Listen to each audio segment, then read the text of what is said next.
Yes, ma'am. So in inverting amplifier case, what we did, we have applied KCL at this particular node. So as per KCL, I1 is equals to I2 plus I3 हो जाएगा. Okay, एक important point हमने ये देखा. दूसरा important point हम यहाँ पे नोट डाउन करेंगे.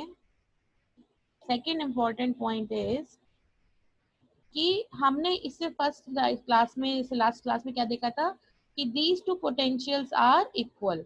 This V1 is equals to V2 होता है. बिकॉज ऑफ दिस क्या होगा, because V1 is grounded, grounded mean zero, तो बाय डिफॉल्ट V2 भी क्या हो जाएगा, वर्चुअल ग्राउंड के कारण जीरो हो जाएगा. तो एक कंडीशन ये आ गई, because V1 equals to V2 which we have studied in detail in the last class, V2 is also virtually grounded. Another एक इक्वेशन हमने ये सॉल्व कर ली as per KCL. फिर नेक्स्ट स्टेप हमने क्या देखा, because of this infinite input resistance the value of I3 will be equals to 0. Because infinite resistance का मतलब क्या होता है, ओपन सर्किट होता है. तो ओपन सर्किट के कारण I3 क्या हो जाएगा, 0 हो जाएगा. तो 0. यस, तो अब यहाँ पे क्या है main, that means equation 1 will remain as I1 equals to I2. यहाँ तक हम लोग को क्लियर है ना. Next we need to write the value of this I1 in terms of V and R. So we can apply this equation. So we know that current is equals to potential difference upon resistance. So I1 is equals to what we have written, I1 is equals to this Vin minus this V2 upon this resistance R1. Clear? So I1 is equals to Vin minus V2. Ma'am V2 की जगह पे V1 लिख सकते हैं क्या? So next is I2. What will be the value of I2? I2 will be this V2 minus V0 upon RF. Potential difference upon resistance is equals to current of that particular branch. Clear? इसको हम KVL लगा के भी निकाल सकते हैं similar way में, कैसे भी ले सकते हैं. या तो पोटेंशियल डिफरेंस अपॉन रेजिस्टेंस बोल दीजिए, या इस सर्किट में KVL लगाइए और लिख लीजिए. तो ये मेरे ख्याल से सिंपल स्टेप है, ये क्लियर हो गया होगा आप लोगों को. क्लियर है यहाँ तक? Yes, ma'am. Potential difference upon resistance की फॉर्म में हमने दोनों लिख लिए. तो what we did in the next step, we have equated these two currents, I1 is equals to I2 in form of potential difference upon resistance. So we know that because of, यहाँ पे हम सिर्फ इतना नहीं लिखेंगे, here we will also write because of virtual ground condition which we have already studied earlier, which because of virtual ground, please write this point also, because of virtual ground condition V1 is equals to V2 equals to 0, क्योंकि V1 तो 0 था ही directly, और V2 क्या हो जाएगा, because of virtual ground हो जाएगा. तो what we did, we have put 0 in place of V2. Clear? Very simple derivation है इसका, कुछ कॉम्प्लेक्सिटी नहीं है. Just you need to remember this diagram and फिर स्टेप बाय स्टेप होता चला जाएगा. तो V in minus 0 upon R1 हो गया, 0 minus V out upon RF हो गया, then V in over R1 is equals to minus V out upon RF. Okay? Clear? And what we are going to write? We are going to write the equation of output voltage first. Output voltage is equals to क्या हो गया? Minus RF upon R1 into V in. Now, earlier what concept we have considered? We have considered that in amplifier, the output voltage is having higher strength than input voltage. So if we make this RF having higher value than this R1, then obviously magnitude of the output voltage will be much higher than input voltage. Clear this point? Ma'am एक बार फिर से बता दीजिए. Ma'am repeat कर दीजिएगा. Okay.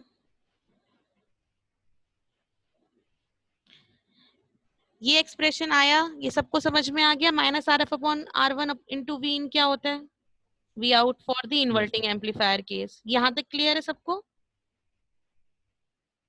And for the case of amplifier what was the condition कि जो input voltage होता है उसकी स्ट्रेंथ बढ़ जाती है, मैग्नीट्यूड बढ़ जाता है at the output.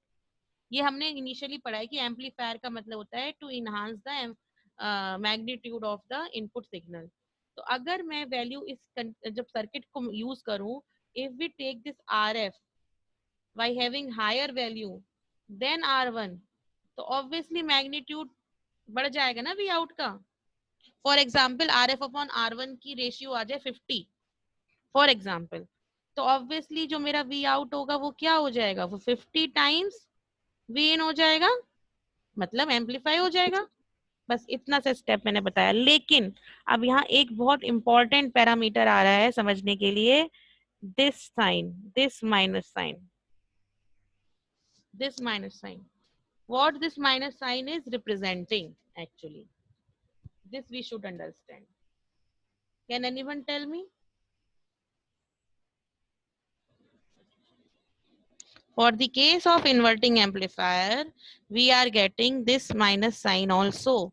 Means inverting circuit we have already studied. This is the inverting amplifier using operational amplifier. This is the input, this is the output. So this minus sign is representing that if we are applying some input like this, then output will be amplified. जो एक example बताया 50 वाला मैंने कि 50 times हो जाएगा input से, तो magnitude of the output will be definitely magnified, but the output will be 180 degree out of phase with the input. For example, in this example, output will be like this. So what we have studied earlier theoretically, that point is we are going to prove practically also by using this derivation. 180 degree out of phase का मतलब क्या होता था? Inverting ground कर दिया जाता है तब इन्वर्टिंग अगर मेरा पॉजिटिव इनपुट है तो मेरा आउटपुट इन्वर्ट नेगेटिव हो जाएगा, अगर मेरा नेगेटिव इनपुट है तो मेरा आउटपुट पॉजिटिव हो जाएगा, भले हाँ भले उसकी स्ट्रेंथ बढ़ जाए। तो मेरे ख्याल से आपको ये सब चीजें पॉइंट क्लियर हो गए हैं, ठीक है। Still write down few point, note down कर लीजिए 1 पॉइंट। यहाँ तक नोट डाउन हो गया सबका derivation? Okay, note down 1 line. An operational amplifier circuit, everyone please, all of you write and send me the classwork by the today's evening. Okay, everyone.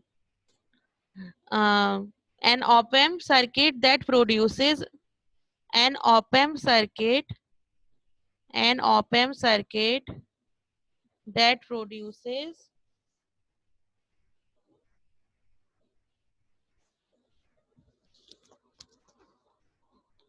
an amplified output signal that is 180 degree out of phase, that is 180 degree out of phase with the input signal,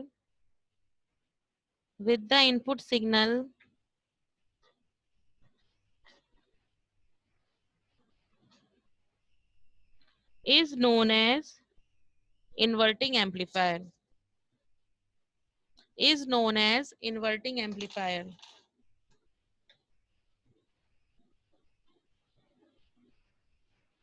okay, लिख लिया सबने?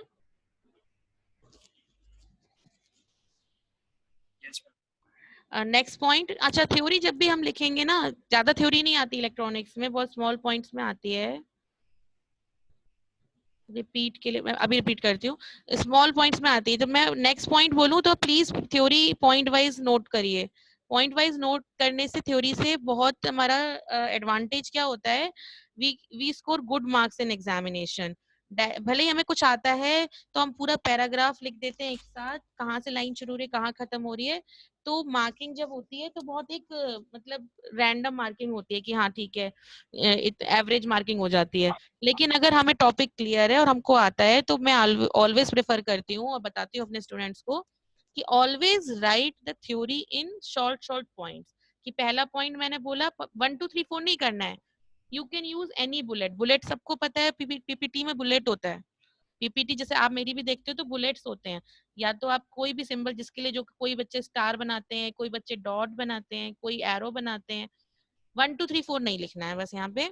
तो bullets में जब आप PPT देखते हो तो ऑब्वियसली आप देख के आपको ज्यादा समझ में आता है, और वहीं पे अगर टीचर बुलेट में ना करके सारी कहानी यहाँ से मेरी लाइन शुरू और यहाँ तक एक साथ लिख देते हैं बुक की तरीके से, तो चीजें समझ में नहीं आती। प्रेजेंटेबल बनाने के लिए ऑलवेज थ्योरी को पॉइंट्स में नोट डाउन करिए। तो जब मैं बोलूँ नेक्स्ट पॉइंट, मतलब फुल स्टॉप लगा के नेक्स्ट लाइन से लिखना शुरू करना है। क्लियर ये मेरा वाला पॉइंट जो मैं बताया आपको? इसको यस मैम। और आपको खुद अपनी कॉपी देख के पता चलेगा डिफरेंस, अच्छे से अच्छी लगेगी कॉपी, जब पढ़ने बैठोगे समझ में आएंगी जल्दी जल्दी चीजें, क्योंकि जो इंपॉर्टेंट पॉइंट है वो दिख जाएगा, एकदम हाईलाइट हो जाएगा, ज्यादा इंपॉर्टेंट उसको अंडरलाइन कर दो। और ठीक है, तो नेक्स्ट पॉइंट, अच्छा मैं रिपीट कर रही हूँ फटाफट से। An op amp circuit that produces an amplified output signal that is 180 degree out of phase with the input signal is known as inverting amplifier. Next point from next line, next लगा line से लिखो arrow या कोई भी symbol लगा के, जो भी आपके लिए कन्वीनियंट है। In this circuit the non inverting terminal, in this circuit the non inverting terminal, non inverting terminal के बाद in brackets note down this plus symbol, ताकि याद रहे कि नॉन इन्वर्टिंग मतलब प्लस वाले को बोल रहे हैं अभी इनिशियली, बाद में तो हो जाएगा याद, अभी शुरू में। तो नॉन इन्वर्टिंग के बाद अब प्लस लिखिए ब्रैकेट में, non inverting terminal is grounded. Next point from next line, V input is applied to inverting terminal. V input is applied to inverting terminal. Write down in bracket minus after inverting word, in brackets minus, and RF is connected between, and RF क्या था? RF was the feedback resistance. RF is connected between output and input terminal. RF is connected between output and input terminal. So this was about the inverting case. One point is left that I am going to explain.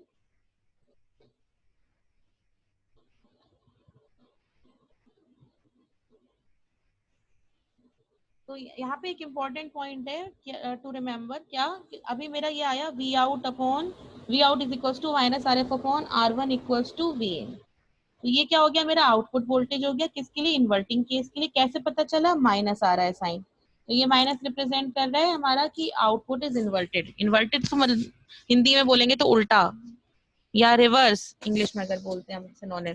तो reverse मतलब अगर positive input है तो output negative, negative input है तो output positive, लेकिन amplified तो होगा ही दोनों केस में। Another factor which we have studied is gain, another parameter. तो गेन अभी तक हम जनरली रिप्रेजेंट ए से कर रहे थे, that was basically known as open loop gain.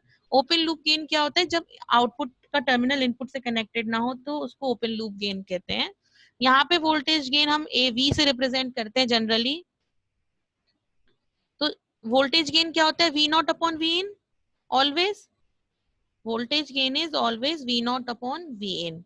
तो इन दिस पर्टिकुलर केस अगर मैं इस इक्वेशन, ये मेरे पास इक्वेशन थी, V nought is equals to minus R F upon R one V in.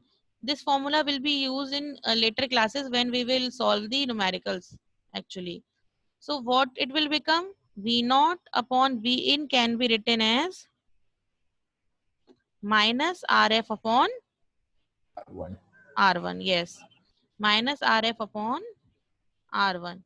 So what it is representing? It is representing voltage gain minus RF upon. तो अगर आपसे कोई पूछता है what is the voltage gain in case of inverting amplifier, तो आपको tips पे होना चाहिए after studying this chapter that AV is equals to minus RF upon R1. This is the, note down कर लीजिएगा, where AV is the voltage gain of inverting case. With this particular topic is completed.